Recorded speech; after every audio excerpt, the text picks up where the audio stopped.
Good evening, है ना। आप सब लोग कैसे हैं? उम्मीद करते हैं कि आप लोग सब अच्छे होंगे।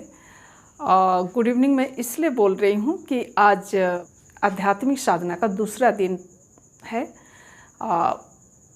22 मार्च 2022, है ना। और मैं साधना से वापस आ चुकी हूँ।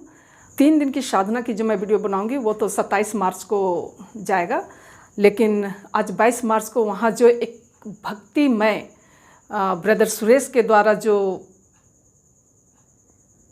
गीत की प्रस्तुति दी गई, तो उसमें किस तरह से लोग भक्तिमय होकर के झूम रहे थे, मैं उसे ही आप लोगों को दिखलाना चाह रही हूँ। तो आप लोग पूरे ब्लॉग में बने रहिएगा, और अगर पसंद आता है तो आप लोग उसे लाइक, शेयर और कमेंट करना मत भूलिएगा। और जो नए हैं वे सब्सक्राइब ज़रूर से कर दीजिएगा, और बेल आइकन जो है उसे ज़रूर से बजा दीजिएगा, ताकि जब भी मैं वीडियो डालूँ आपके पास पहला नोटिफिकेशन आ जाए। जो लोग इस साधना में पहुँचे हैं उनके लिए, और जो नहीं पहुँचे हैं उनके लिए भी इस सुंदर गीत प्रभु की महिमा को मैं दिखलाना चाहती हूँ।